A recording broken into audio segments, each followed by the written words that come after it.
Hello everyone and welcome back to another episode of Gato. My name is Hans I'm Edward.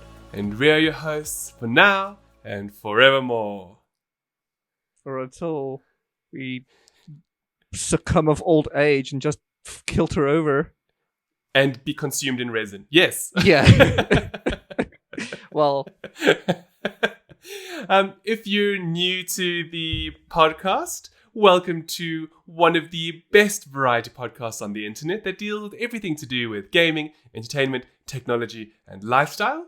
And if you are a regular listener, welcome back, bitches. what's up? For those of you who have been listening for a very long time, or at least for the last couple of weeks, as you can see, I am in much better health. I can speak, I can talk, I have minimal pain. So thank you for those of you who did send messages out. Edward, how are you doing? I'm good. I can't complain today. How about you? Okay. Yeah.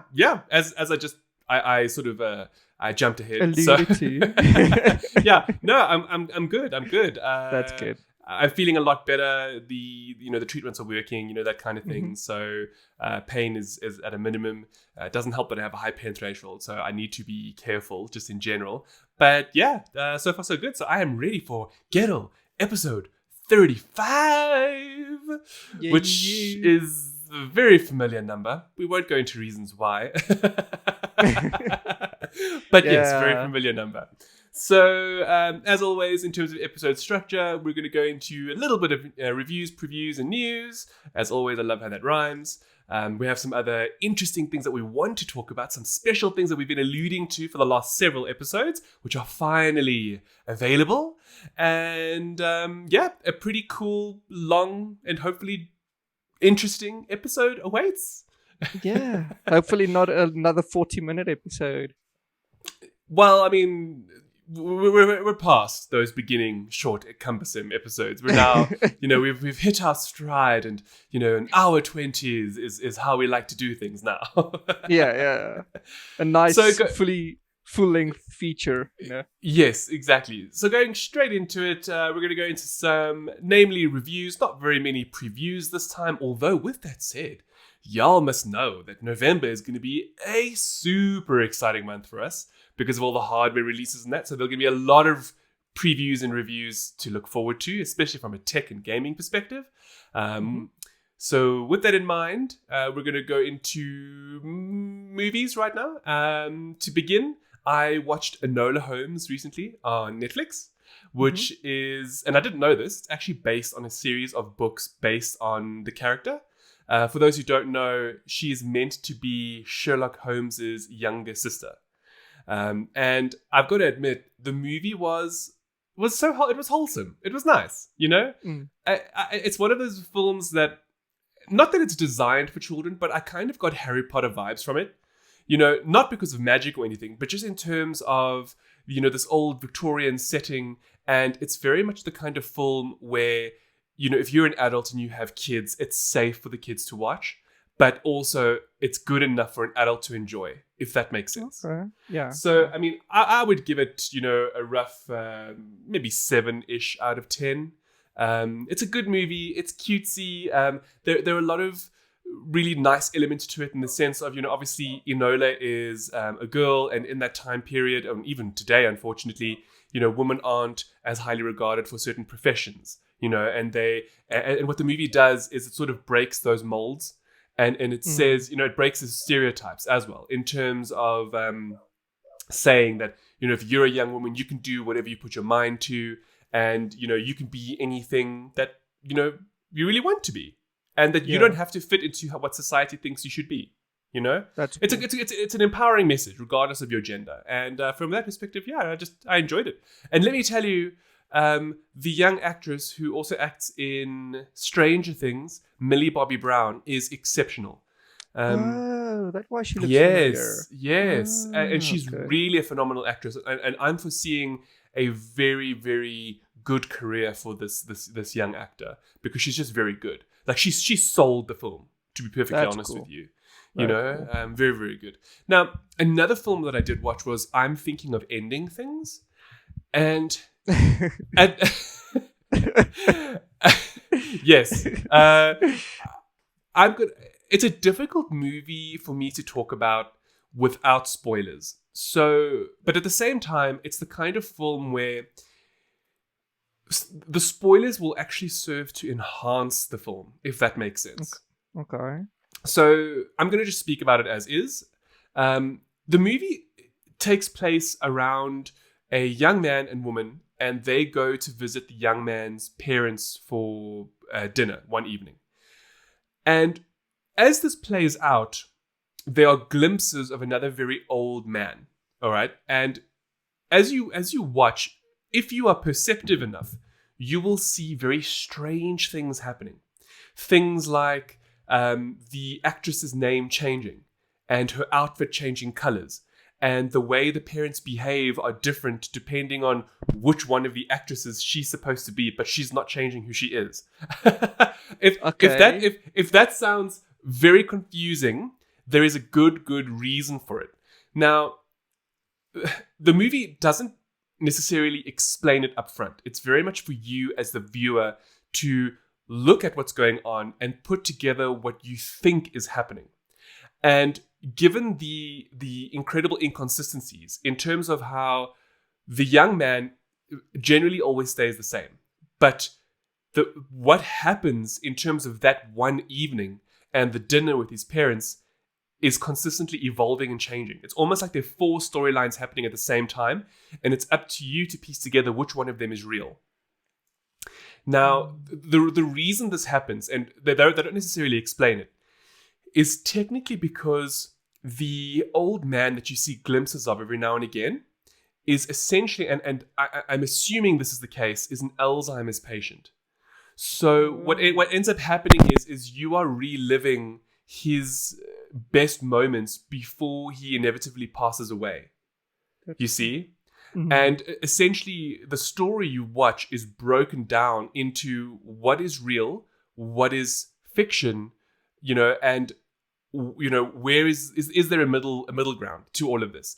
And they do things like, there'll be a scene where you see this old man watching a film, and then all of a sudden you're watching the 2 young people playing out, but then all of a sudden they're saying dialogue from the film.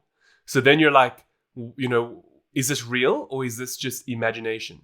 Is it dementia or something? Yes. Yeah, there we go. Actually, I do think it might be more dementia than it was Alzheimer's. But either way, it's very much a mental illness.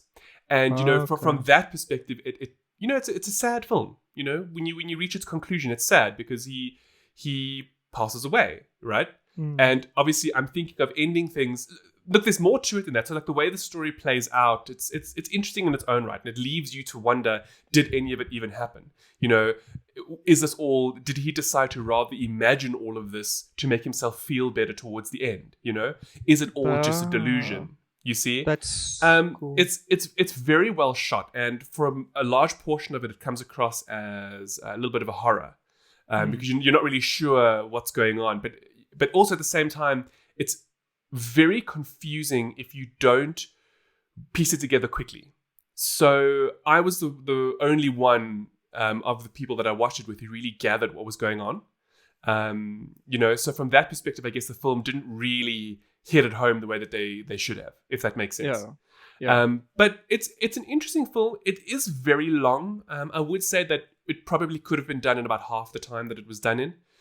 Because there's a lot of dialogue. It's very dialogue heavy. There's not much going on. So, like, for example, there are like 2 pieces in the film which last for almost 40 minutes each, and it's just the 2 of them in the car talking.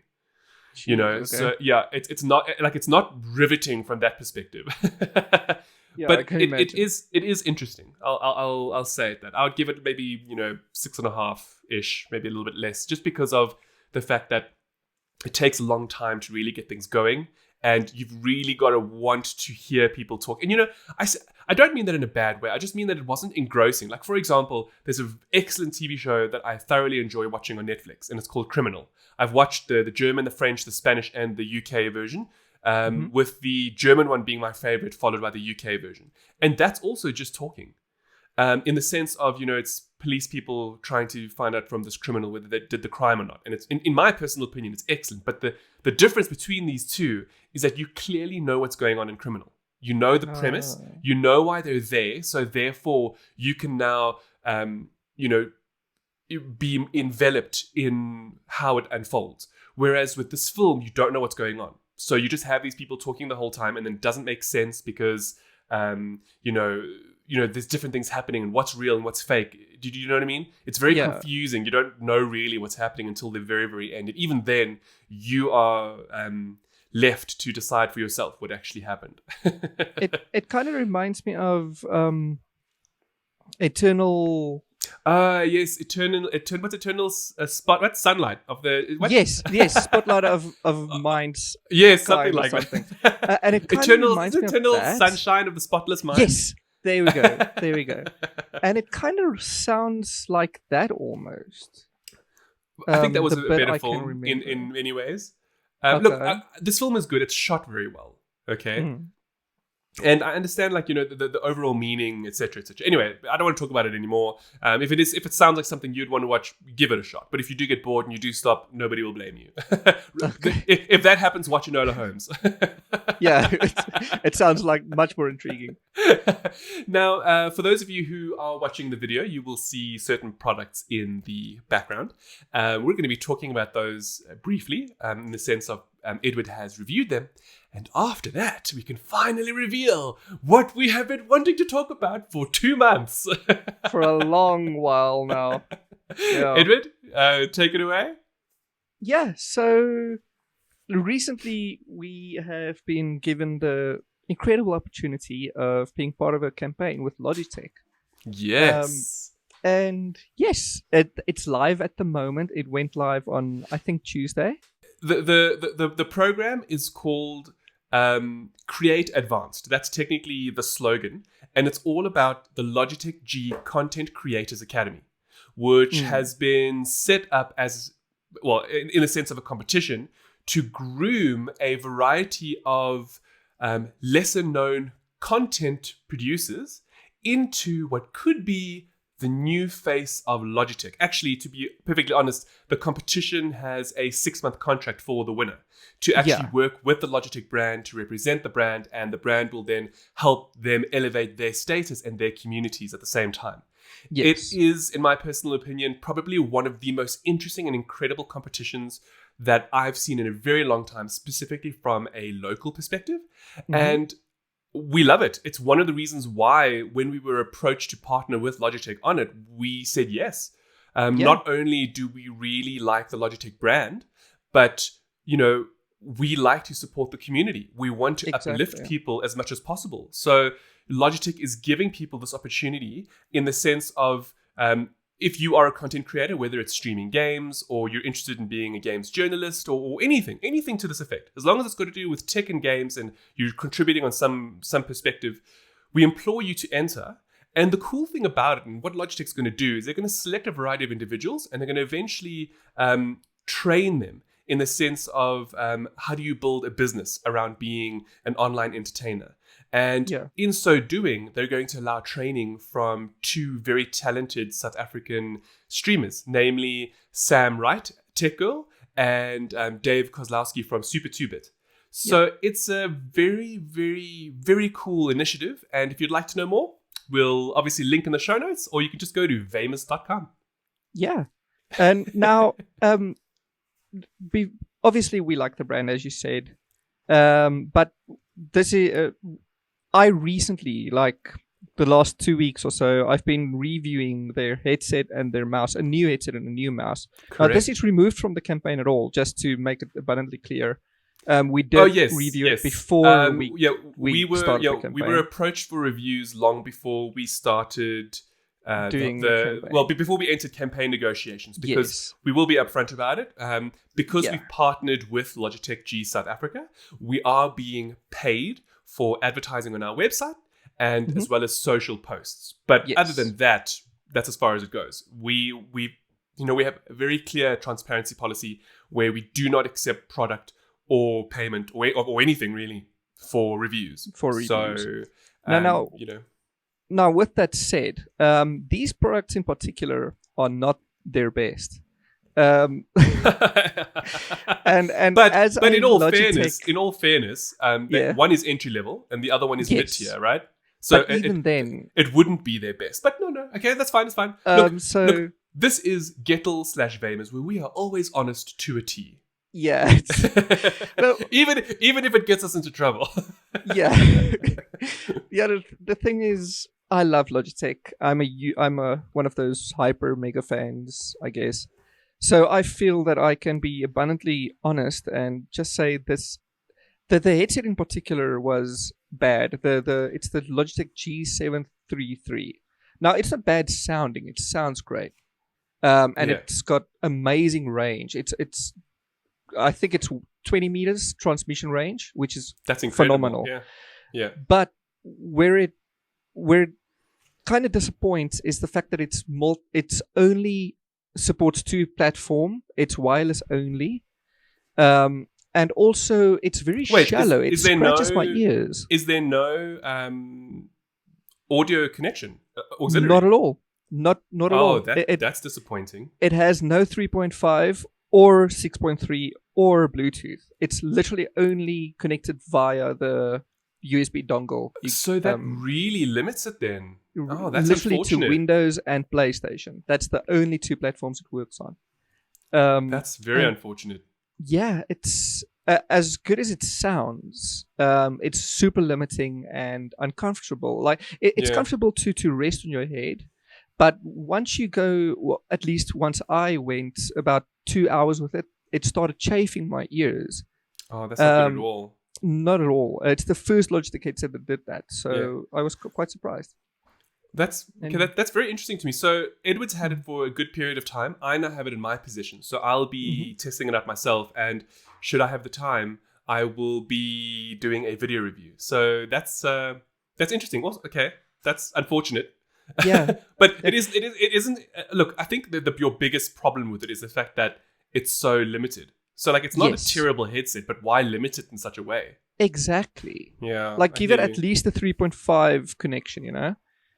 So yeah, I mean, and what is the price? It's about 130 USD. It's not in South Africa, or it's not priced locally yet, rather. Okay, but that's still a lot of money, because I'm looking at getting a headset for myself for the Series X. Yeah. And you even recommended to me the Steel Series Arctis, which is about the same price, but that thing's got everything, including Bluetooth. Yeah, the Steel Series Arctis is amazing for how multi-platform it is. It's got the bass, it's got everything. Now, the thing that gets me is it's 130 SRP. The G Pro X, the non-wireless version, so the wired version, obviously, that one also goes for 130 USD. So just get that. Yeah, if doesn't I'm make being sense honest. to get the wireless then. Yeah, exactly. Yeah. But yeah, that's my verdict of it. Okay, and then you also reviewed the G102 entry-level mouse, right? Yes, the LightSync mouse. It's a tiny little thing. It's light. I don't know. It doesn't have a lot of features except for RGB and for how fast it is, I guess.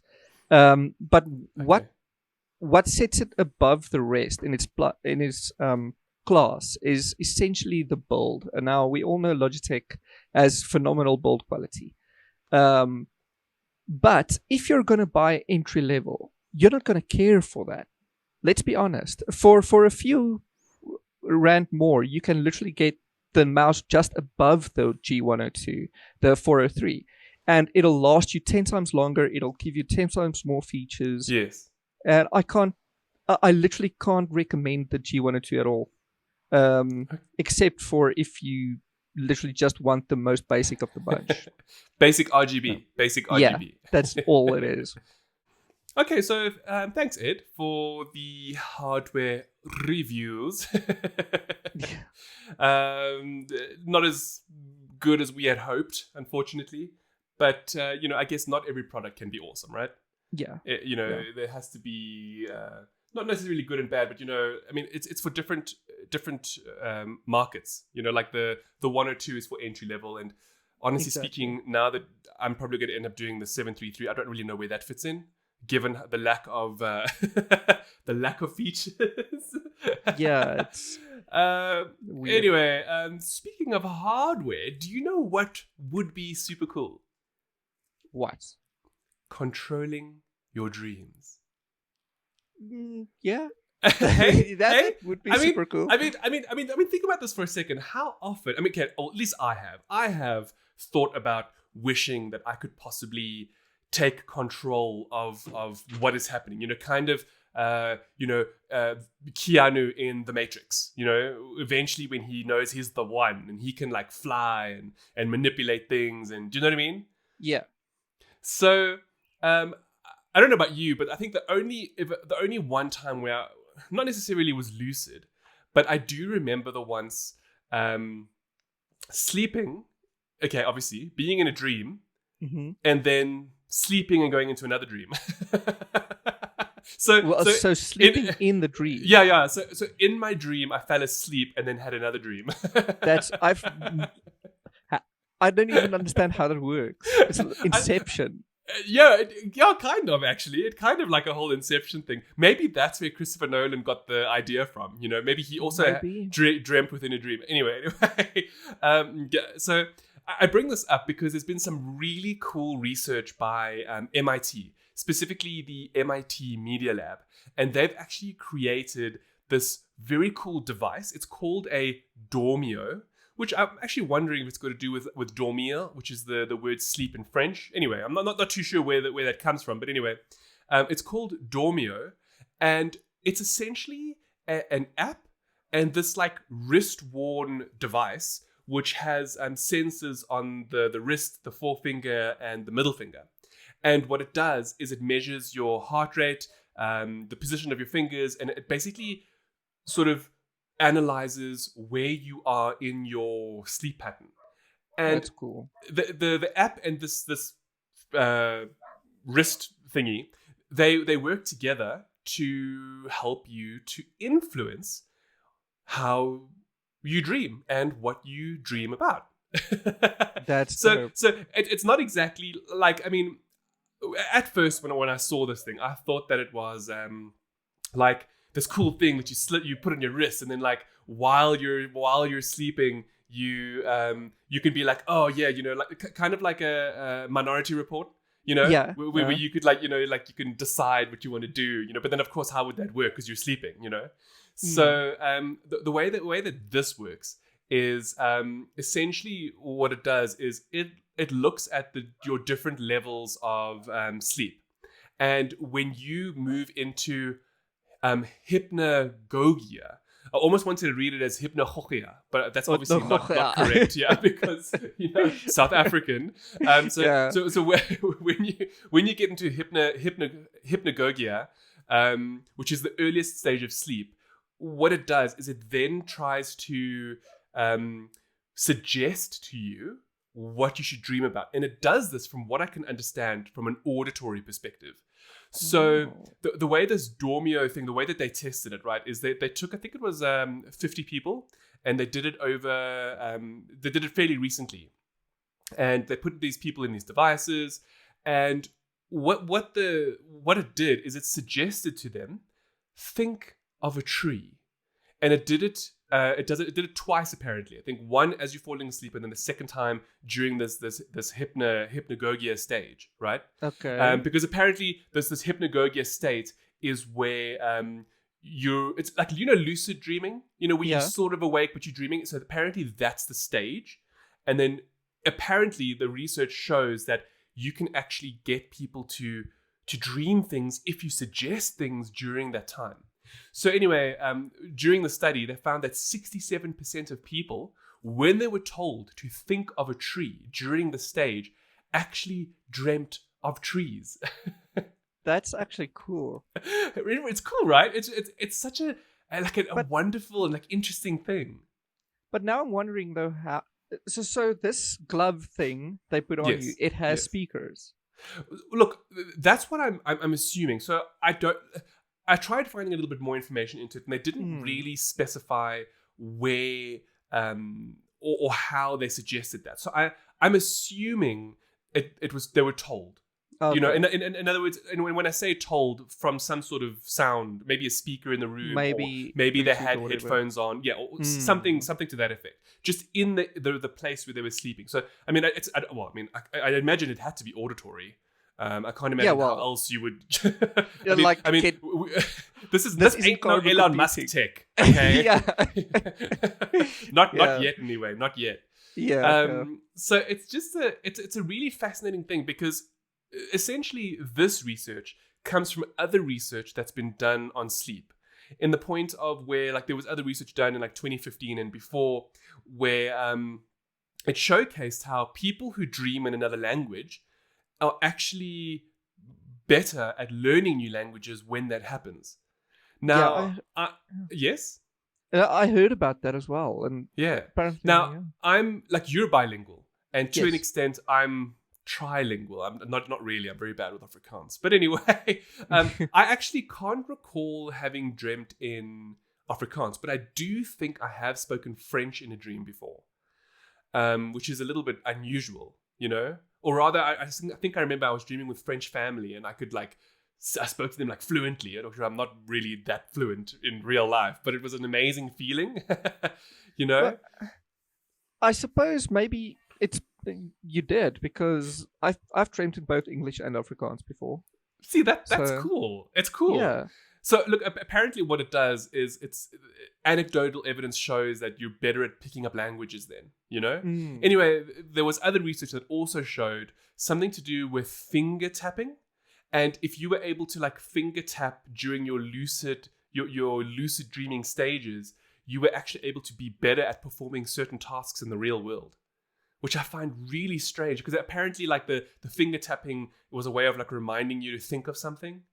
And then you dream that's about it, and then it's kind of like because you're dreaming about it, you have extra training.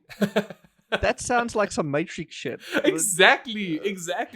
So like, Gosh. I mean, I'm all for this. I mean, if this is the kind of thing that's gonna like sit in my wrist or whatever, and it's like parlez-vous français, or parlez français, you know, like it's just telling me that you've got to do French now, and then I dream it, and I wake up, and I'm like even 2% better at the language. Like, sign me Gosh. up. Now I'm just seeing the Duolingo bird threatening me in my sleep. The owl. Yeah. It's gonna come for you. It's time to It's gonna- learn. and this ain't no Harry Potter shit, okay? This thing is gonna come and it's gonna steal your soul when it visits you at night. Each- Gosh. So it's a fascinating thing, and you know we've spoken about sleep in the past, namely how you know if you struggle to fall asleep, you know we've actually mentioned different things you can do, and how one of those is you know heavy breathing and like lowering your heart rate. Hmm. Now, what if you couldn't hear or feel your heart, Edward? How would you rest? How would you make yourself fall asleep? I don't know. Well, the That's- obvious weird answer to this is, what do you mean, Hans? How do you not Yeah, have a like- heartbeat? Because like then you'd be dead. Are you a vampire? Are you dead? Oh, listen, you know we've spoken about this, right? You know I would like if there was Twilight vampire shit happening in the real world, I'm just like, find me, take my address, bite me, because if all I have to do is sparkle and live forever, sign me up. Okay? Sign me the hell up. Listen, this could be Interview with the Last Vampire, and I'll still take it. Listen. Actually, we spoke about this. We were like, even if we have to give up garlic, I would take it. Yeah, garlic And I cheese, love it's garlic. fine. Okay. Gosh. So the reason I'm bringing up the whole heartbeat thing is there was something else that I came across, and it was very very unusual study. So as humans, or rather as creatures of Earth, we know that generally for something to be alive, it needs to have a heartbeat. Yeah. Okay. And this doesn't just apply to mammals; it's also to reptiles and so on and so forth. It's actually called it's a pulsatile circulation, where we have an organ that beats with a rhythm, a regular rhythm, and it pushes blood around your body. Yeah. Now, what's interesting about this is that you technically don't need a heartbeat to live or to be alive, because all your body needs is the blood to be moved around. Now, I know that sounds weird. So anyway, let me give some context to this, okay? Okay. Researchers have been doing studies and research on calves in terms of valve replacements and heart replacements, because obviously that is one of the bigger fields of research, because we all need, well, not we all need, but if we can help replace the heart, whether it's valves or the entire thing, possibly with a mechanical device, that can improve humankind and our lifespans. I wouldn't say tenfold, but by many, many years longer. Yeah. Now, naturally, research in this field has been pushed towards a pulsatile circulation because of the heart, the way the heart works, it beats. And so naturally you're like, okay, well, I've got to make something that beats. No, that couldn't be further from the truth. The fact of the matter is you don't need a device to have a heartbeat in order to push blood around the body. And this is proven in bypass surgery, where people take you off your heart and the blood gets pushed around. Now, obviously, in that scenario, the machine is massive, so it's not portable. You can't take it around with you. Now, with that in mind, the two doctors, Dr. Billy Khan and Dr. Bud Frazier, and geez, those are really such Chad names, from the Texas Heart Institute, have developed a machine that avoids any kind of pulse or push, and all it does is use simple whirling motors to push the blood. It literally stirs the blood. Yes, it literally just pushes it, like a pump for like a fish tank. Yeah. I assume. And so, wow. What is interesting about this process is that it replaces both, ventricles of the heart and just pushes blood where it needs to go. And in so doing, there is no heartbeat. Okay. So that's cyborg shit. Yes. Thank you. That's exactly where I was going with this. Jeez. So it's very, very, very much the whole like cyborg lifestyle, right? So what they did is they've been testing this on calves. They've tested, I think, over 40 calves with this process, and all of them have survived and lived. In fact, these whirling motors are so robust, they haven't had one fail yet, which to me is incredible, to be perfectly honest with you. But is that legal? Is it okay to test it on calves? Yes, it's testing on animals. That's how. Yeah, but that's how everything is. I mean, look, I'm not saying we condone it, but that's medical research for you. Wow. It has to be tested on animals before it can be tested on humans. But now this is where it gets interesting, because there has been a human test case. So there was a gentleman by the name of Craig Lewis. He was 55, and he was actually diagnosed and dying from amyloidosis, which is like a buildup of abnormal proteins in the organs, causing them all to fail. Now, in his case, it was there was a lot of it was focusing on the heart area. So, I mean, what do you do? And you don't want to do a transplant because he's got the disease. So, you don't want to destroy a perfectly good heart if you can't get rid of the disease. You know what I mean? Yeah. Because it doesn't help. Anyway, so they reached out to him and they were like, cool, let's do it. So they did. And the guy lived for almost a month with this system. And this was interesting because when I mentioned it to you a little bit earlier this week, you were like, how is that thing powered? Yeah. So, I mean, now I'm moving into conjecture. Okay. Obviously I will link the article in the show notes, but I couldn't find how they powered it, right? But I did a little bit more reading, and I think it gets powered in very much the same way a pacemaker is powered, and that is by using your bioelectrical, the components of the body, because the body generates heat, and we actually have like an electric field around us. I know it's a very weird thing, but that's how a pacemaker is charged. So pacemakers don't need batteries or anything. So I'm of the understanding that this works in a very similar way, where it has these biokinetic components that help the motors move. Okay. So yes. So all I'm hearing is we already have carbon computing.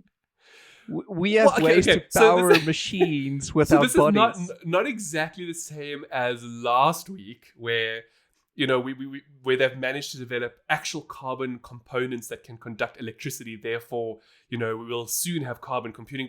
But Yeah. I guess we're carbon-based life forms. I see your rationale here. Yeah. Look, in terms of this, I think a lot more research still needs to be done because heart rates are variable. When you're exercising, your body is pushing out more. Your heart beats faster. Now, I would assume that these pumps would then pump harder. Yes. Because, if it's using the same pacemaker technology, that's how pacemakers work. Pacemakers actually have the ability to vary, for variable heart rates. I don't know. I just think it's fascinating. Now, just to end off, he did eventually pass away, but it's important to note that he didn't die because of the pumps in place of his heart. He actually passed away because the amyloidosis infected his other organs and thus caused them to fail and therefore pass away from that. So it's spread. Yes, it's spread, unfortunately. As I said, that's why, he wasn't a good candidate for transplant because you would be wasting a good heart, I don't mean to sound callous, but that's just the truth. It's just the truth of the matter. Now, something else that I want to mention is that, we're so used to beating hearts, right? Yep. Do you know that the only reason why the heart beats is so that the heart can get nourishment? So that small portion where it's going goop boop, is where it's actually absorbing nutrients for itself. But I mean, isn't that also pushing the blood along? Yes, it's a dual purpose system. I mean, that's just got to do with how miraculously we've been created, in terms of life. So it's just a coincidence. Well, not a coincidence. It's just obviously it's designed that way. So yes, it's designed to push, but at the same time, that brief pause is so that it can get nourished itself. Because remember, it's still an organ. Yeah, it's got that little middle bump. Yes, exactly. So it's an interesting thing to take in mind because the researchers have obviously said, well, we don't need a heartbeat, and a lot of research is being done into produce artificial hearts with a heartbeat, but it's not needed. You see, this is where we're technically going with this, and it's an interesting thought because if you think about, and I know this is not really related, but if you think about airplanes, right? Mm-hmm. How people looked at flying by looking at birds. So people assumed, you need to flap, right? Moths flap, flies flap, birds flap. They flap when they want to fly. They flap their wings. Yeah. But what ended up happening is when scientists understood the aerodynamics of a bird wing, they were able to understand lift. And through that, they were able to make wings of airplanes that don't need to flap. So now we are at a very similar point in technology for the heart, whereby we realize now we don't need the artificial organ to beat. It just needs to push the blood around. Yeah, that's actually Isn't that incredible? That's super cool. So, wow. It's a very interesting thing to think about, and it makes you wonder what else could be observed from other technological breakthroughs. What else are we possibly not seeing? This is survivorship bias at its fullest. In a way.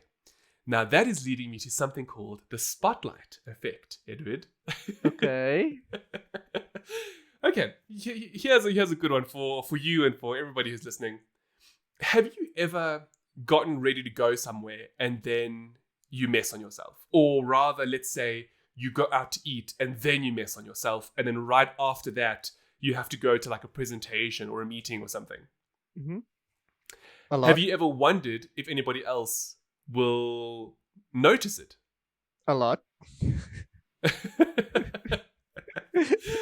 So, look, a lot of research has been done into this. And as it so happens, no. People don't notice. You could have a massive stain on your shirt, and 90% of the time, people aren't going to notice. And you, on the other hand, will fret about it. You'll be like, no, they're going to see it. I've got to change my shirt or whatever. You'll go on about it. That is called the spotlight effect. And it's a tendency to think that more people will notice something about you than they actually will. Now, what's interesting about this is, first of all, science proves or has shown that couldn't be further from the truth. People don't notice. That's cool. What's interesting about that is they don't notice because it forms a part of egocentrism, whereby people are so concerned about themselves they actually don't notice what's going on with other people. So chances are those people also have stains they're worried about. Yeah, exactly. Or they're worried about something else entirely, which is why they don't notice your stain. Isn't that interesting? That makes sense, actually. No, look. It's not to say no one's ever going to notice. Obviously, okay? yeah. Because there are people like you who notice everything. Not everything. It's more like, you see, it also comes down to familiarity. Like if you don't notice someone and you're meeting them for the first time, you yourself are then self-conscious. So you're worried about your own, the way you're portraying yourself. So then you're more worried about how you're presenting yourself versus the other person. But the more familiar you are with someone, the more inclined you are to possibly pick out those things because you're relaxed. You see, it's a very interesting topic. That's which cool. at least I think is interesting. Yeah, well, it is. It's cool. It's not quite the same as dreaming about being naked in places, but it is the kind of thing of like would people notice if you were in your underwear? Yeah. Do you know what I mean? And then this therefore leads to how people would miss like superheroes and stuff. Think about it. Why don't people notice Clark Kent? It's because they're too busy focusing on themselves. I was about to say the Clark Kent effect. Like, have you seen Zooey Deschanel with and without her glasses? Yes. She looks the same, I can tell. No, she doesn't. It's weird. It's uncanny. Anyway, it's a fascinating thing to think about. So basically, worry less, everybody. Worry less. If you're out there and you're doing whatever, don't worry too much about what people are thinking, because the fact of the matter is they're too busy thinking about themselves to really notice. Look, that's different to going for like an interview, okay?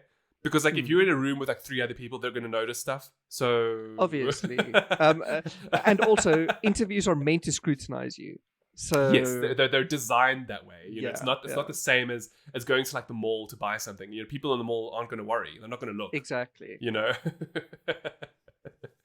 Now, Eduardo, I'm sure for those of you who have been listening, you've been hearing some of Edward's wonderful companions in the background. They always make an appearance in every episode.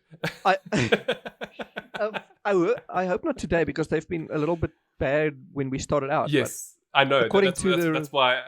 According to the recording, it doesn't seem like. So we'll see. Well, whether you've heard them or not, I certainly did. So, yeah. And either way, we do these things from home. We're doing our best. These aren't studio setups, so sounds are bound to filter in. And with that in mind, Edward has really lovely doggos. Yeah. Hey, Ed. Yeah, and I learned something children this week very special about doggy pals. Okay. I only saw the thumbnail and I clicked it, but I didn't read too much about it. So have you ever wondered about whether or not your animals understand you? Yes. I mean, let's be real. Anybody with a pet knows you speak to them. Yeah. Now, I've known from the past about how animals do pick up on tone, which is why you don't need to smack them. There's no need to resort to violence when you're talking to animals, because they can actually pick up the tone in your voice. Yes. If you're upset about something, the animal will pick it up. And that's why, like if a dog is breaking something and you're like, what are you doing? And then they like stop and they look at you and then they come to you with the tail between their legs because they know. Or they cower and run away. Yeah. Yes. Or they look at you like, I'm not doing anything. What are you talking about? What, bitch? Like, that ain't me. Well, there's been some really wonderful, and I absolutely love this, wonderful research into the fact that dogs understand when you tell them you love them. Hey? That's cute and awesome. How awesome is that? So in addition to like talking to your dog in general, they actually know the difference between when you're being affectionate, when you actually say, I love you, doggy. Hey? I mean, I don't know, it's like it warms my heart. It's like amazing. It's amazing. So to really get into it, what researchers did is they attached heart rate tracking devices to different dogs. And the study comes by way of an institution called Canine Cottages. And what they did is they looked at the resting heart rate of dogs, which was 67 beats per minute. And then what they did is they got their owners to particularly say, I love you. And when that specific phrase comes up, the dog's heart rate jumps by 20 beats. That's so Meaning cool. that they understand. They know what you're saying. They know Aw. you love them. Aw, dogs are amazing, man. I know, right? Like, I'm actually wondering if our cat knows this. I don't know. I'm not too sure. But No, cats are just like, yeah, listen, bitch, I'll kill you in your sleep if you say that again. Now, what was really great also, in addition to this research, is they actually they mention what you can do to calm your dogs down, and one of those is actually cuddling. Who knew? Dogs actually love cuddles. And that's different to hugging, okay? Because huggings can actually stress dogs out, but Yes. cuddling is basically them lying near you or on you. All right. Yeah. And then with that in mind, they actually looked at, you say you love you to a dog, right? So you know what you're saying. Now we understand the dog understands what you're saying. But how do you know if your dog loves you? And, well, they did research into this as well. And it turns out there are means of seeing this and understanding it. And essentially it's got to do with if a dog curls up with you or on you, whether it's by your feet or on your lap or whatever the case is, they only do that with people they trust. Okay, so that's number one. Number two, if they bring toys to you, it means they trust you enough that they want to play with you. So that's a sign of affection. Also, if they show you their belly or if they sleep on their backs with their chests up, it's a very vulnerable position. So that shows again that, hey, I love you enough to let you scratch me. You see? That's cool. But no, wait, this is the last one. This is the one where you're going to be like, no, I don't believe. Okay. The more objects they destroy, the more they love you. Okay, in a way, I can see why. In a way, like they're frustrated at you or something. No, it's guess. not frustration. It's a sign of love. But I mean, like when you, like our dogs, especially Ricky, my oldest doggy, he used to eat everything whenever I went out. Yes. And so chewing releases endorphins, okay, which allows them to relax. So when you're not at home or if they miss you, they feel the need to chew. It's because they love you. So they love you so much they miss you, and that's why they chew. Does that make sense? Because the chewing releases endorphins to make them... Yes! This is why animals are fat. That's cool. Oh, and thank you for that segue, Edward. Yeah. Because speaking of fat... Edward, you exercise, yes? Yes. Do you? Why are you exercising? Well, I mean, I did before I was incapacitated for like 2 weeks. But I mean, you enjoy exercising, yes? Yes, I do. It feels good. It's nice and healthy. You get nice and buff. So is that your reasoning? The reason why you want to do it is because you want to get fit? Yes. And I just hit you over the head. Sorry about that. Well, I mean, of course you do, because so for me, it's also to get fit, okay, and to get the abs and the body and to look hot, okay. Yeah. But also, one of my goals is to lose weight because I feel I can. You're a skinny bitch. You don't have to worry about anything. Anyway, whatever. So I'm bringing this up because I found again super interesting because. And when we speak about it now, I think it's going to make sense. Okay, so I have to ask you. Okay, you've read ahead, but even if you haven't, or rather, let's ask our listeners. What is the biggest contributor to losing weight? What do you think it is? Before you read ahead, what did you think the biggest contributor to losing weight actually was? The biggest, not eating. No, I mean. Okay, fine. Fair enough. Well done. That's... Yes, fine. Not eating will make you lose weight. Fine. Stress. Okay, so, when we think about weight loss, you think about,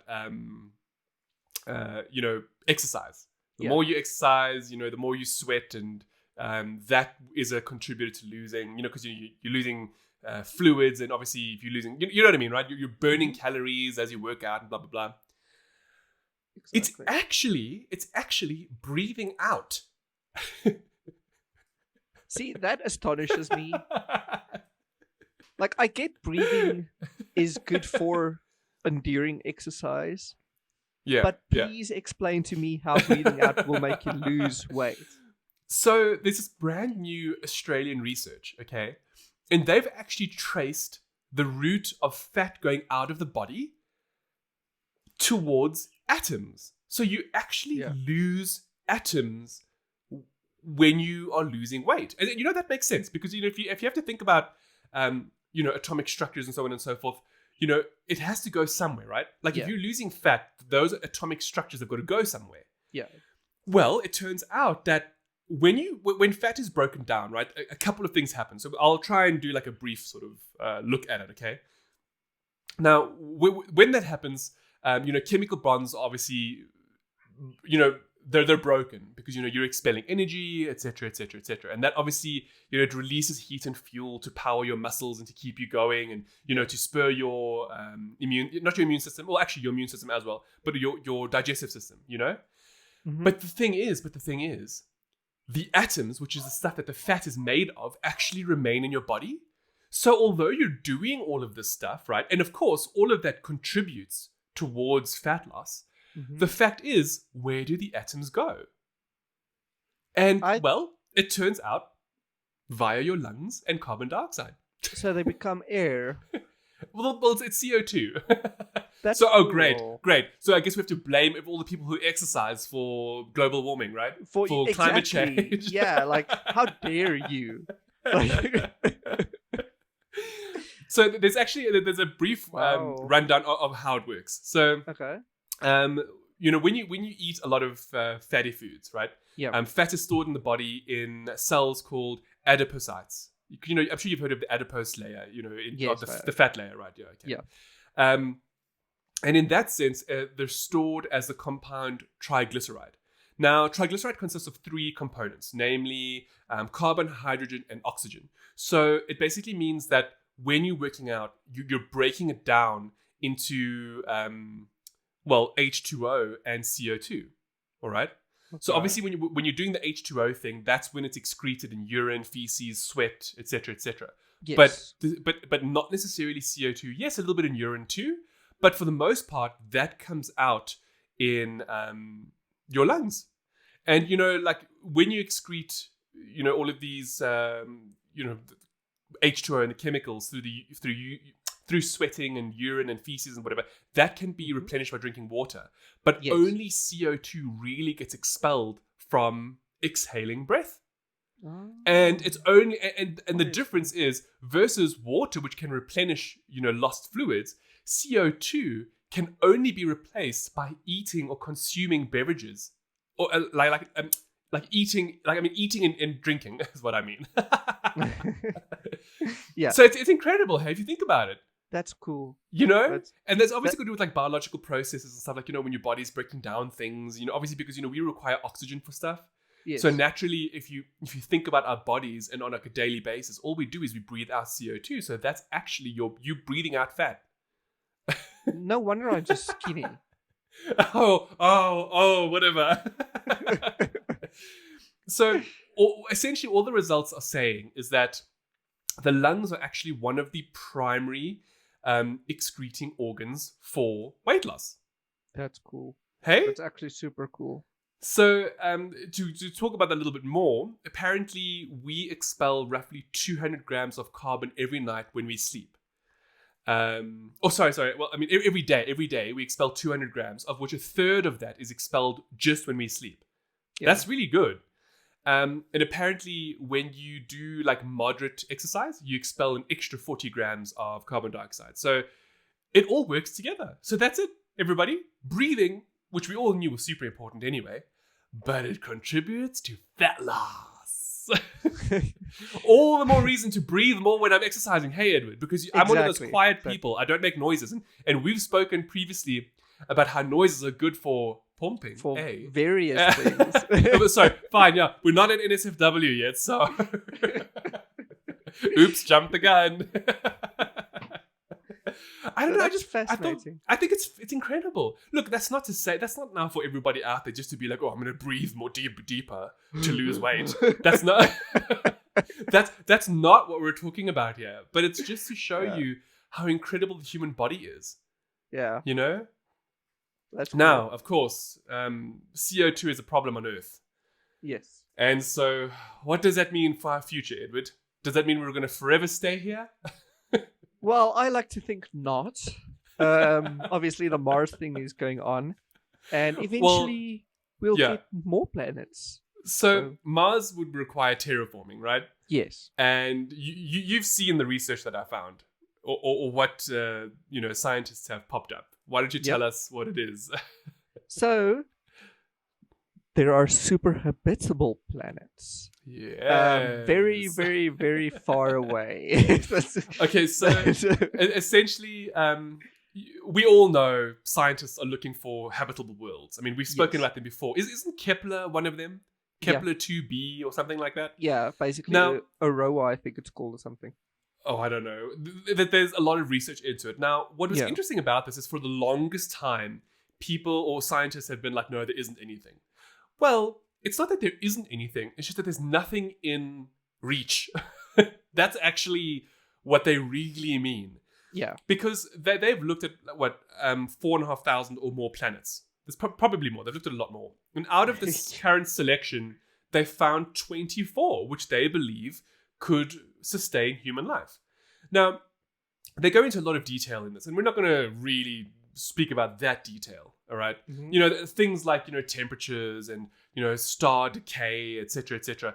To cut a very long story short, it's basically that all of these planets are about 100 light years away, so we have no hope in reaching them. See, see, that's the thing. They're super habitable now to our current telescopes, okay? But this is some Mass Effect Andromeda plot that we're going to get a Mass Effect drive and we're going to shoot away. And then 600 years from now, when we get there, it's not going to be super habitable anymore. That is actually an incredible observation, Edwin. Yeah, like...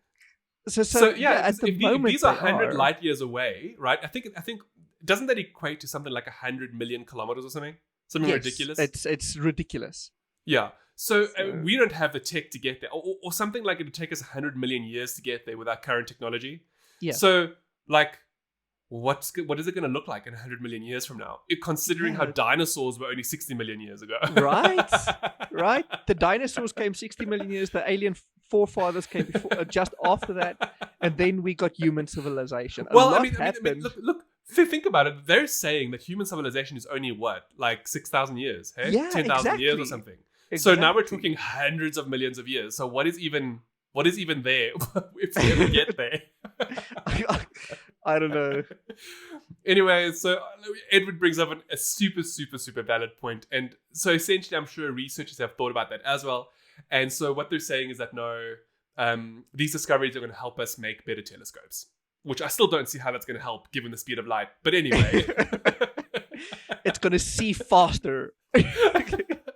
Well, given how we're seeing these planets, which are allegedly hundreds of light years away, and we've spoken about this before, hey, Edward, aliens. Yes. There must be aliens out there, hey? For sure. Given how we're now seeing planets that are similar to ours, don't you think? Mm-hmm. Yep, I 100% believe in that. No. Well.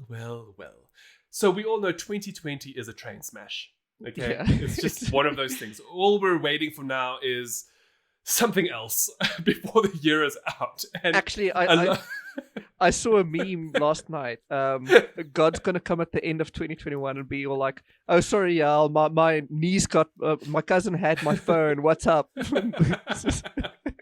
Gosh, yeah. So with that in mind, let's be frank here, okay? We've spoken about alien life, and we think it exists. And there's been a lot of disclosure of UFOs and. Basically, a lot of governments around the world are saying, yes, there's unidentified stuff that we just don't know what it is. So what else could it be? Let's be real. We don't want to be the only ones left in the universe. That's a rather depressing thought, that we're the only intelligent life, okay? Yep. And who knows, maybe the other hypothesis from the previous week where we spoke about interdimensional travel, maybe that's what it is. Who knows? Basically, what I'm getting at here is, the Pope Francis, says that if there were to be aliens, and if they were to come to Earth, he would happily baptize them as Christians. Listen, he probably already has baptized a few. But this is this is what I'm thinking. So, there's a lot of conspiracy theories about disclosure and stuff, right? How a lot of conspiracy theories believe that the stuff that happens in like Hollywood and TV shows and stuff is purposefully designed to prepare us. Like the Illuminati purposefully shapes the kinds of films and TV that we consume so that we can be prepared for the inevitable. Like, we've seen disaster films that deal with like zombies and outbreaks, etc., so that we can be prepared for what could happen, like Corona. Yes. Not that anybody could have prepared for Corona, because if we look at what we've actually done versus what the movie said, it's been bad. Yeah. That actually reminds me of a TV show that I was watching and I forgot to speak about, so I'll have to put that in for next week. Anyway. Okay. so with that in mind, the Pope is like, hell's yeah. Oh, well, he didn't really say that. Hell's yeah, I'll baptize you.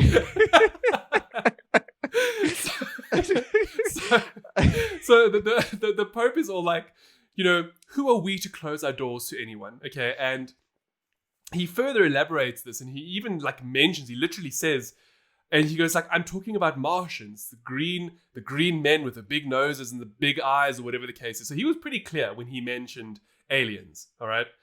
And essentially, obviously, he relates this to Catholicism, and saying the doors are open because, the Holy Spirit has mentioned in the Bible, about the unthinkable and the unimaginable has appeared in the past. So who are we now to judge if aliens want to be baptized? It has appeared in the past. So that's the Bible saying aliens No, exist. well, I mean, look, let's be real here. If anyone is really familiar with the Word of God, right?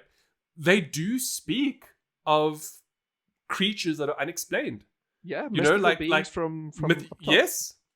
Now, sure, most of the time they speak about angels, but they also speak about other creatures.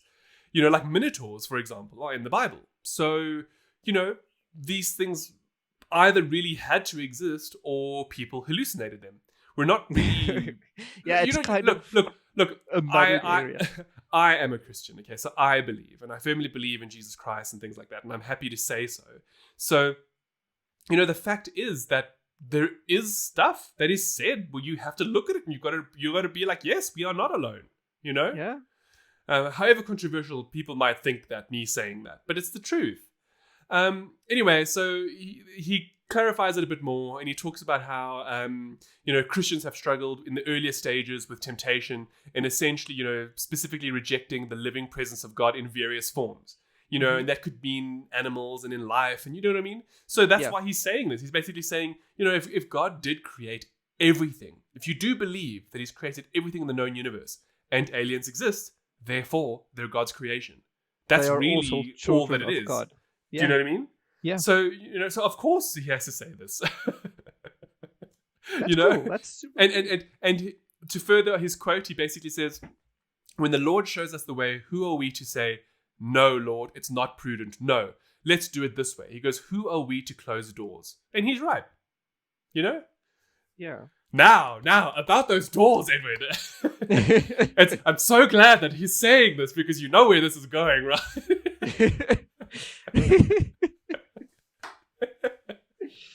Oh, gosh. So okay, there's two things. We're getting very close to NSFW, and this is all related, I promise. It's all part of the bigger plot. Edward mentioned, I threw in being encased in resin at the start of this episode. Well, ladies and gentlemen, and anybody who listens, I'm so happy to tell you all that Jurassic Park and the whole thing of taking DNA from resin is legitimate. You are the reason people will die. Hey, listen. I am just here to talk about the most phenomenal breakthroughs in dinosaur research, okay? Okay, well, carry on. Okay, so for the first time ever, scientists have successfully extracted DNA from insects embedded in tree resin, aka amber. Jurassic Park is real, y'all. Jurassic Park is real. That's the thing. That's literally what happened at the start of Jurassic Park 1. Right? So, right? Oh boy. Okay. Okay, hold on. Okay. Just to bring it back a bit. The whole thing with DNA is that DNA is organic, okay? And organic materials have a shelf life. They don't last forever. Even encased in resin like this, organic matter will break down. So the main reason why we haven't cloned dinosaurs yet is specifically for this reason. And that is because DNA is no longer viable over, I think it's thousands of years, never mind millions of years. You know, it breaks down to the point where lots of pieces of the DNA are broken down. Now,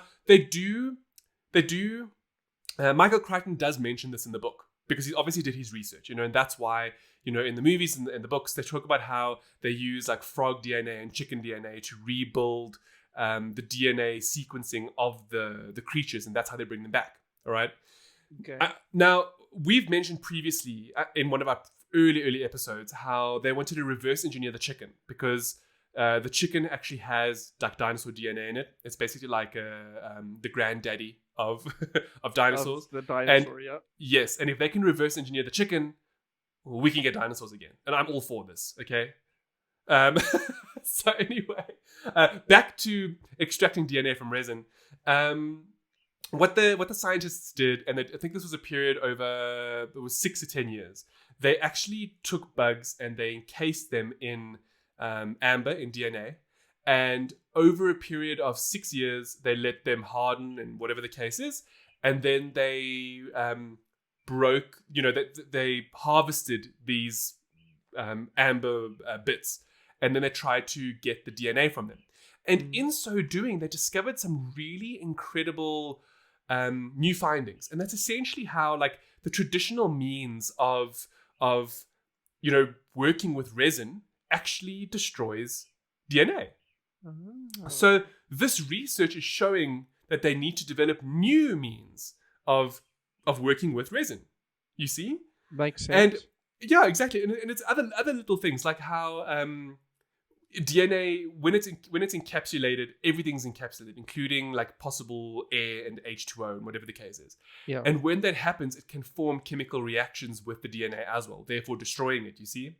So that there was a lot of really interesting findings just with regards to this. And they realized that traditional methods of analyzing this are counterproductive. So therefore, they're now going to develop newer means of actually trying to extract DNA from anything trapped in resin. And, you know, in so doing this, they did change some of the means of doing so. And when they did, they found out that one of the primary means of seeing if there's DNA is using a polymerase chain reaction, right? Which it's widely used to replicate DNA fragments. Now, through using that and extracting the organic materials from the resin, they were actually able to extract strands and strands of DNA. Okay. So, I mean, it took a lot longer than they anticipated, but it is possible. And so they realized that the more that they repeated the process, the more they were able to replicate the DNA to the point of actually creating an organism from it. So it's quite cool. It's a good look. It's not a good means of extracting DNA. They did mention that as well. They actually said that it's very costly and time consuming, and this is not the best way of getting DNA. It's like for cloning dinosaurs, for example. Well, it's better than previous. No, it's not. So technically, the best ways are by getting skeletal remains or mummified and frozen tissue. Those are the best ways of doing it. But this has now been shown to be a means if they have nothing else. So it's more like an accompaniment is what I'm trying to get at. It's not it's not going to replace current archaeological works and stuff like that. So either way, I'm going to be living my best life, knowing that in all of these wonderful years, it can actually be possible. And if I was a billionaire, y'all know what I would be doing. Okay? Gosh dang. At least you won't be writing anything about it. Well, Edward. So nice of you to bring that up. NSFW. Welcome, ladies and gentlemen. It is a thing now. This is what we're going to do every single time, even though we have music. Now, what Edward was alluding to just now, and what I really, really wanted to say was like creating a dinosaur sex doll. Actually, which, just to be clear, that doesn't really. It's not something I'm interested in. Okay, yeah, I don't. I'm not too keen on that, to be perfectly honest with you. I'd rather have sex with myself. Well, we do that anyway. Okay. Anyway, what? Oh, I see what you mean with the 99% doll. Oh yes. Yeah. Yes. Okay. Oh, it was my bad. I mean, you're not wrong.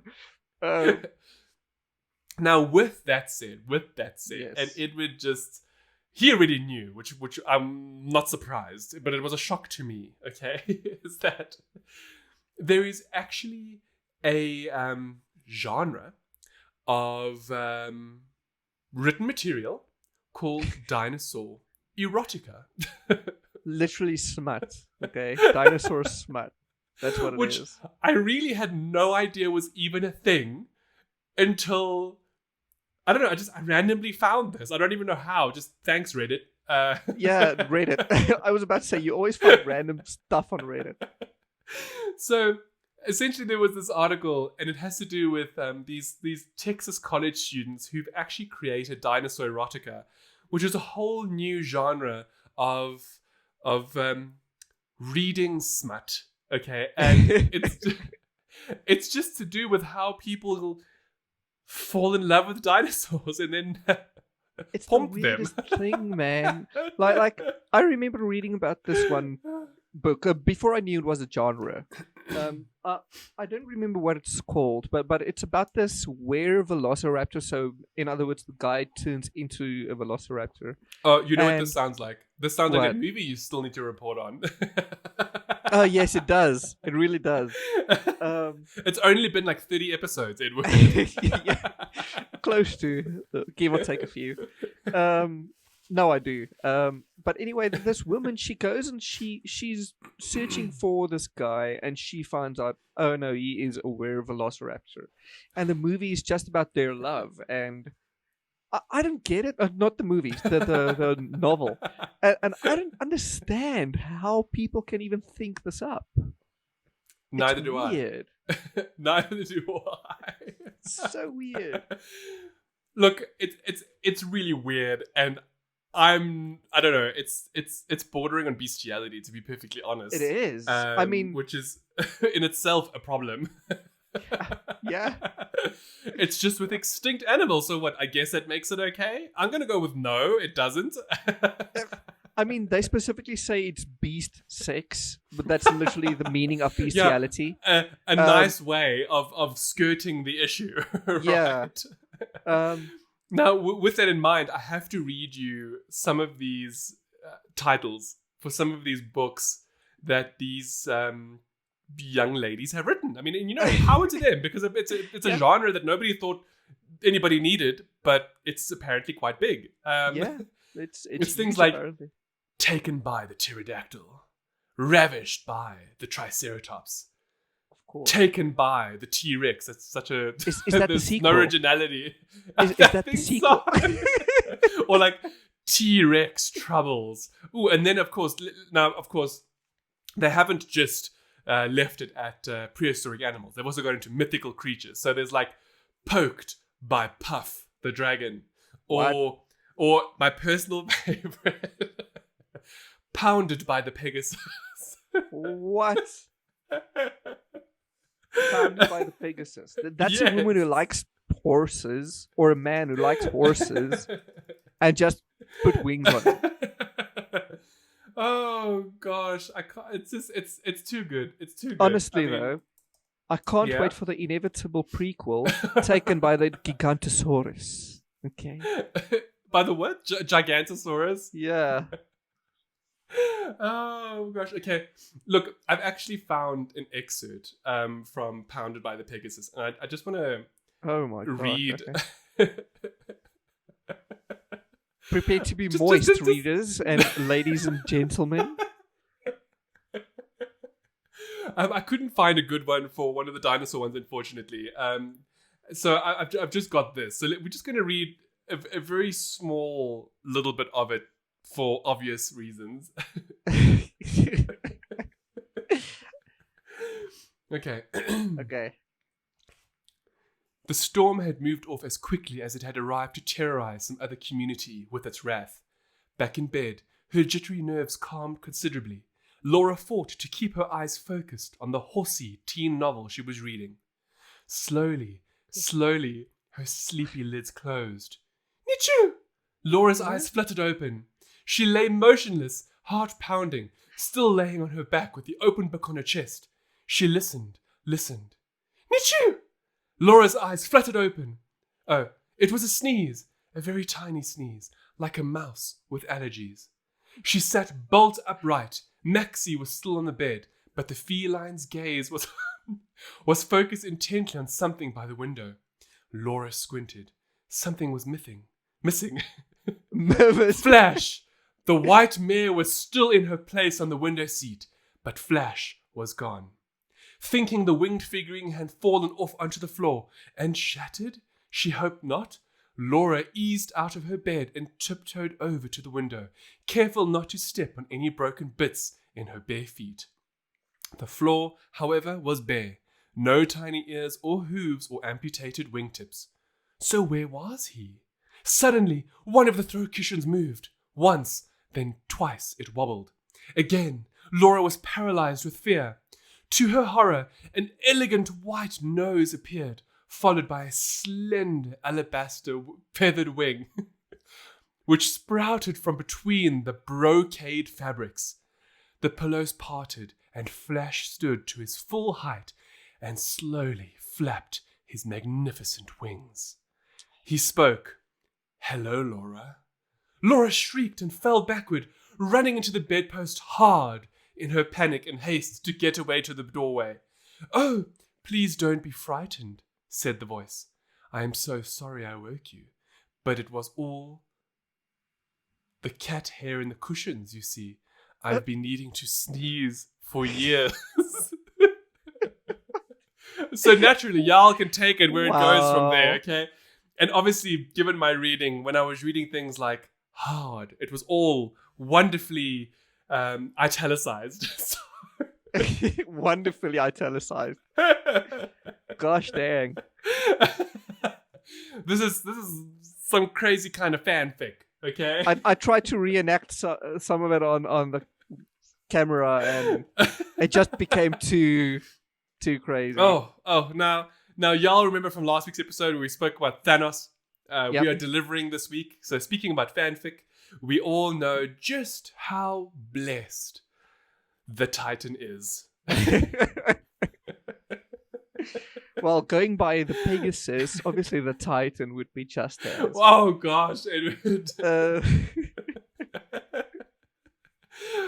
Now, look, this is not scientific at all. Essentially, what these people on Reddit did is they took the size of the Hot Toys figure, and they then took the average sizes of the human phallus, which according to their estimates was 13.1 centimeters erect and 9.1 centimeters flaccid, and they just scaled it up accordingly. But they did more than that. So they scaled it up, and then they were like, Thanos gives off big dick energy, so they enhanced the figures. So they just kind of curved the bit. So they basically went. They said that his chongus, as they write, would be roughly 20 centimeters when erect, which is whoa. Okay, It's about my arm. Well, yes, Evan. Hence the whoa. And so what they did is by adding some extra big dick energy to the calculations, they said that it would be a whopping 30 centimeters long, so a full ruler length, and 20 centimeters when flaccid, with a 20 centimeter girth. So good luck to y'all with your fanfic if you want to have some of that dick. Basically, imagine a PS5 attached to a man. Oh my gosh!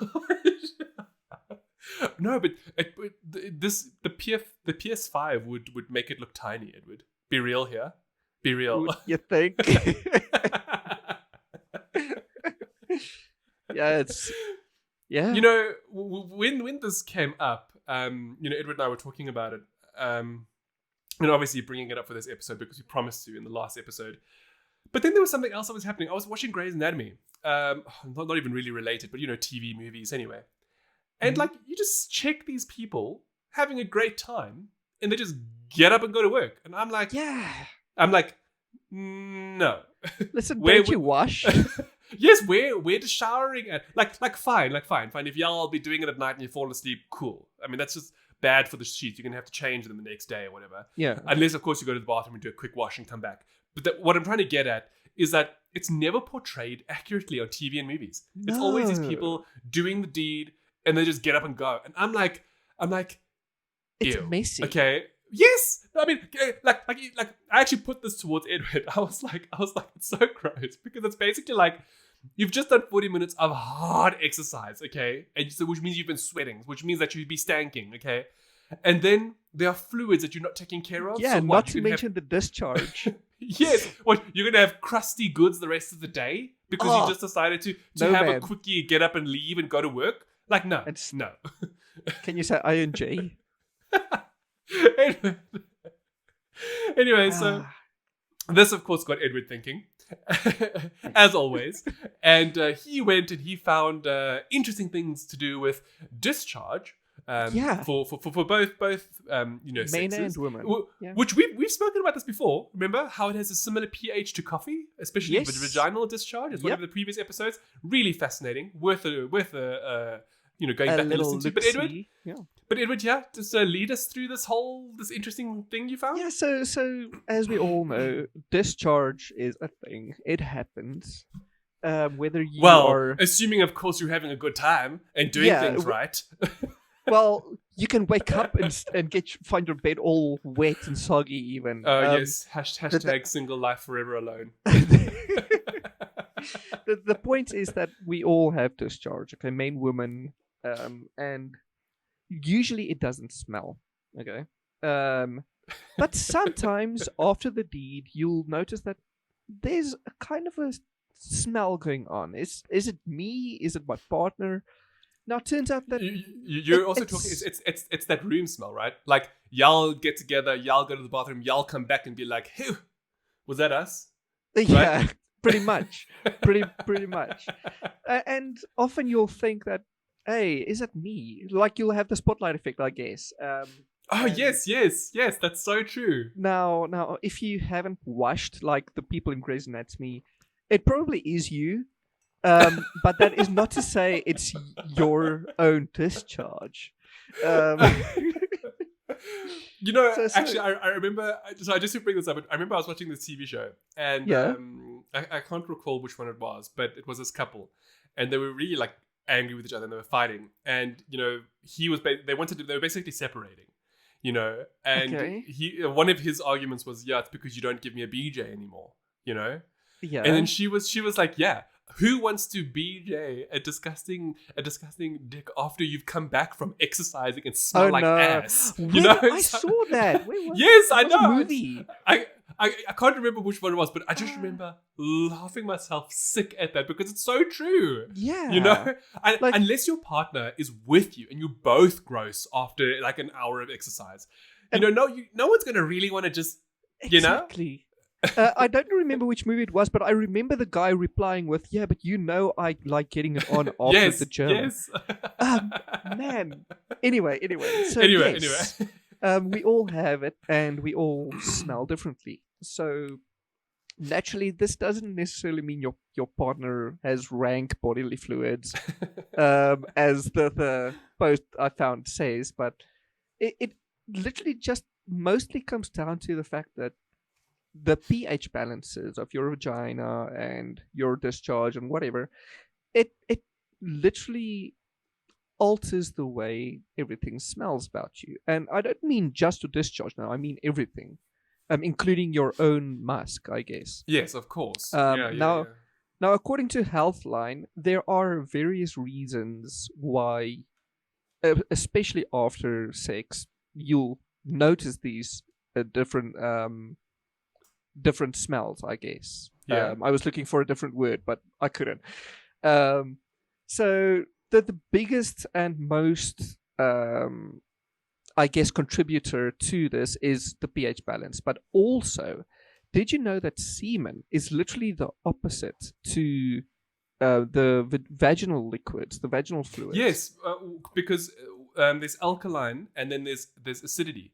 And Yes. my understanding is that men are alkaline, right? And Yes. then ladies are acidic. Exactly. Yes. So But do you know why that is? Why?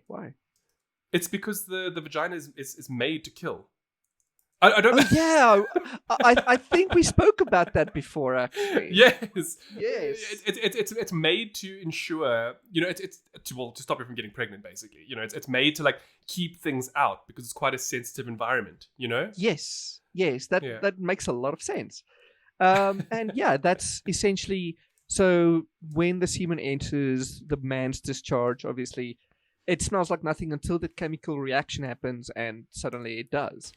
What? But that's cool. See, Yeah. now that's interesting to me. Mm, Who was the Yes. person that? Who do you think? I don't know. I mean, I don't could you know. imagine just being like a scientist and being like, I wonder why it smells like this. Yeah, like, let's find out. do you know what this is making me wonder about now? Now What? I'm wondering, could we get a candle of this smell?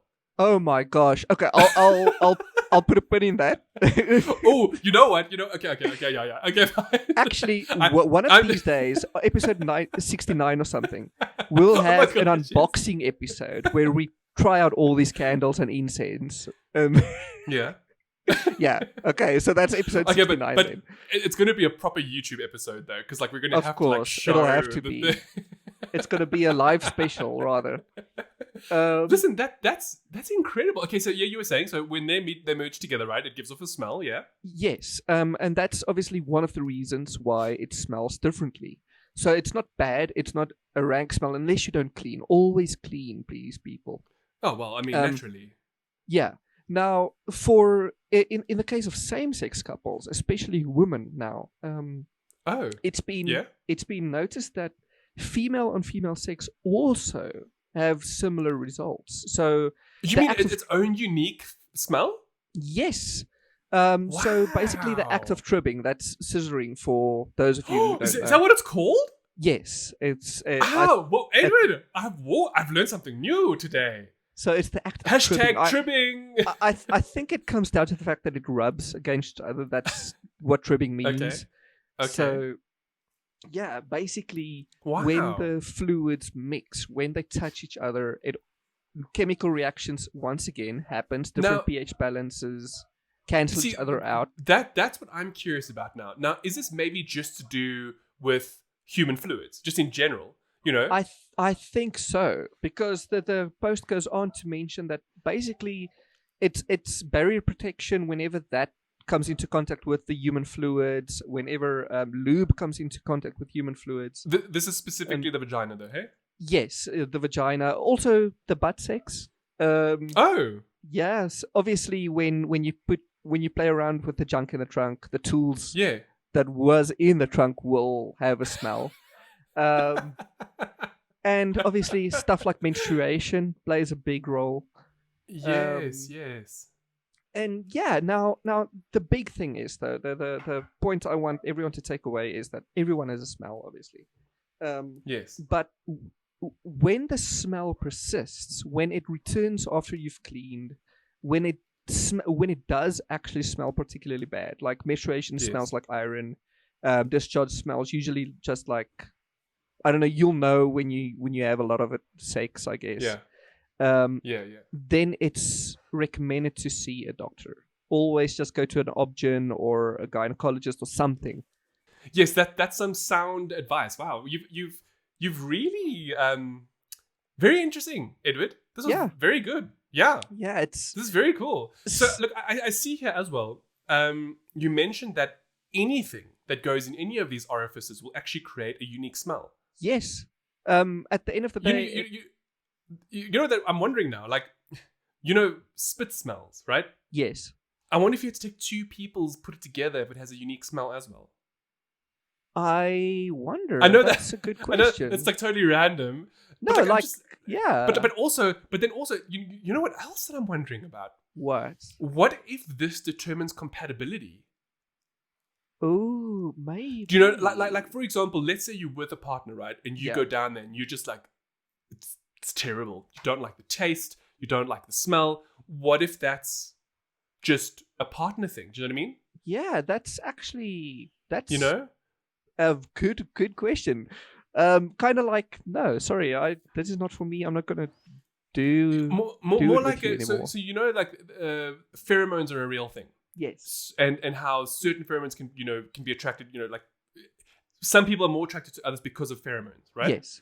I'm actually wondering if these kinds of mixtures also apply. You know, like I read a very interesting thread the other day as well, when they were talking about tasting semen. Okay. Yeah. And the whole thread was about a young man who decided to try and to taste what his fluid would taste like, and he said it was disgusting. He said it was revolting. He didn't like the taste. Blah blah blah blah. Yeah. And then obviously I went and I read through all the comments, and it was very interesting because a lot of people, there was men and women obviously, and they were talking about how they didn't like, some of them had partners where they just couldn't enjoy the taste because it was disgusting. Exactly. And others were like, then they had other partners where it was delicious. I mean, okay, delicious is a bit of a delicious. but you know what I mean, though, right? So like, Yeah. I'm wondering if we must actually look into this to see if there's research to do with compatibility in terms of not discharge, but you know what I mean, right? That's actually a Hey, good isn't idea. that fascinating? Yeah. Jeez. Yeah. Okay, cool. Wow. I think, well, I mean, that's the end of NSFW. That was really good. I'm so curious now. I want to know more. We learned about a few that. things about this, Yes, and I am like actually trimming. going to instill some research into what you just said. Look, I do think there is something to that. I also think it might have to do. I mean, this is just me postulating now. Even though we finished the NSFW, I'm just musing now. It could have to do with also genetic similarities and differences. So, like for example, perhaps what if you meet somebody? Like, let's say I go out and I meet a girl, and we go out and I want to go down there, but I'm just like, whoa, something's not right. It's here, not right. Yes. And then like 2 weeks later, you find out no, you guys are like distant relatives. Do you know what I mean? Like what if no, I don't mean that in like a bad. I just mean that like maybe there's research that proves how genetic similarities actually can be exhibited in scent, pheromones, or discharge. Wow. Do you know what I mean? Like that's where my mind is going to. Like could you know what I mean? That's actually fascinating. Or let's take familial relations out, right? Totally. What if it has to do with like you know how humanity, in the way we're built, in that it's always survival of the fittest. Yes. So what if your body, to a certain degree, when the deed happens, is geared towards being the best that you can be? In other words, if this person is incompatible to you, maybe there's a reason why.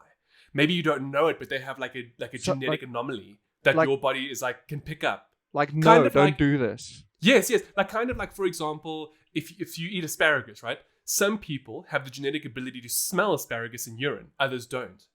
For example, just as an idea. Yeah. So what if that is played a little bit more into this whole. Look, and that's just where my mind is going with the topic. I'm actually very genuinely curious about this now. Like, I want to see if we can maybe find some more information, maybe broach it in a future episode. That's actually fascinating. I think that's a good idea. Yeah. Okay. Well, there we go. That is the end of episode 35.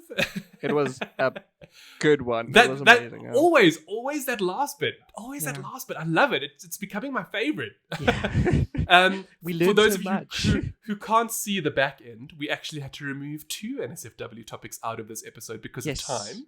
But don't worry, they'll be added to next week, which means there'll be more NSFW next week. And also literally I was recommended a post through Reddit just now. I got a notification that literally links in with the one topic I wanted to speak about. Perfect. So- Perfect. That's awesome. That's meant to be. It's meant to be, hey? Exactly. So Well, our dear listeners, thank you so much for sticking with us. We hope you enjoyed this episode. I mean, 35. You know that this is the prime number, hey? From It a is, human literally. perspective. yeah. You know, it's halfway to 70. We're kind of like the prime of our lives, but not really, because we're having to do this into the thousands or whatever the case is. But yeah, this was good. This was Yeah. very good. Okay, so with that in mind, thank you all again for listening. If you enjoyed, please suggest us to people you know in your lives. It's better than liking and subscribing, you know? Yeah, suggest, let them listen. Show them the best bits so they get hooked. Which I mean, could be other bits, but you know, we do select some choice 1 minute snippets on our socials. So if Yes. you want to get people involved, you by all means share those. And yeah, just thank you very much. And we look forward to seeing you all for episode 36. Ooh, So until then, hope you have a wonderful week. We'll see you then. Ciao for now. Bye.